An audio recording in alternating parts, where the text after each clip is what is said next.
So I have a pretty crazy story for you guys today. It's safe to say we all know with the rise of technology and people wanting to look good on social media, there's a lot of individuals out there who don't exactly look like the pictures they're posting online. I mean, doesn't Instagram and Snapchat kind of encourage that with their filters? I know in some cases people use photos of other people and that's called catfishing, but what do you guys think about the whole editing pictures of yourself to make yourself look more attractive? Is that catfishing as well? I guess at first people would use Photoshop, so maybe this wasn't quite as common because you needed actual computer skills to do that. But these days there's quite a few apps you can download right to your phone to make yourself look like a completely different person with little to no effort. You can take away blemishes, whiten your teeth, make your nose smaller, butt bigger, jaw more chiseled. I mean really, if you don't like something about yourself, it's pretty easy to change it with one of these apps. And boom, you're now the more appealing version of yourself to all the strangers online. And with insecurity on the rise, there's a ton of women, and I guess some men out there, tuning their faces and bodies. So that's already pretty crazy to me. Imagine meeting someone online, and then when you go out with them, they look like an uglier version of themselves from an alternate universe. If anything, I personally think it's smart to post an ugly or even just average photo of yourself, so when you do meet, they actually think you look better in person. Either way, this face tuning phenomenon has only been getting bigger and bigger over the last couple of years. And now with this story I have for you today, we might be reaching the peak of men who are down bad over a catfish. You know, it's one thing to make your nose a little bit smaller or to whiten your teeth, but this guy I'm talking about today really decided to take the whole chalupa off the table. You see guys, there was a Japanese biker who goes by the name Azusa Gakuyuki, and she started gaining a large social media following after she started posting photos on her bike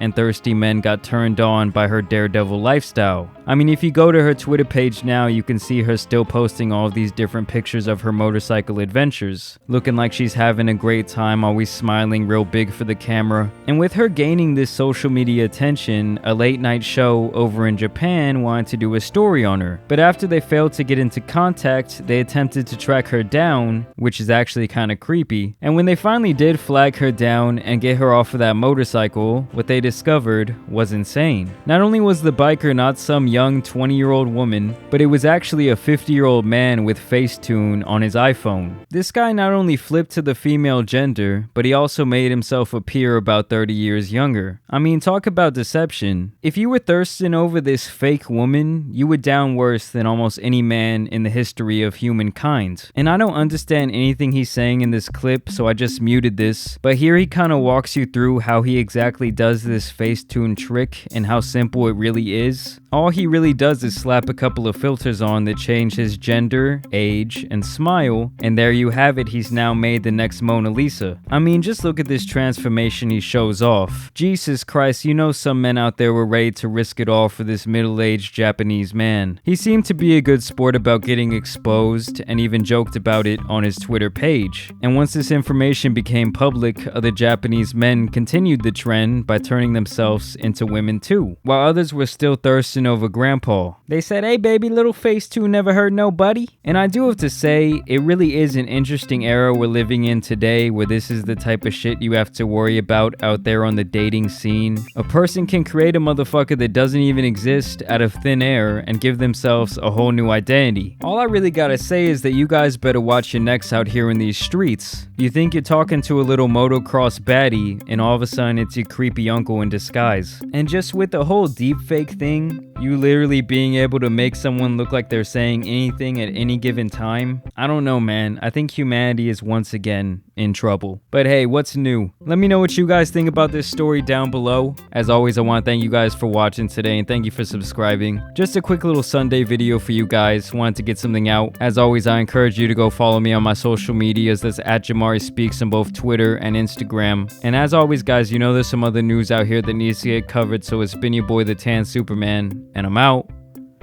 Peace.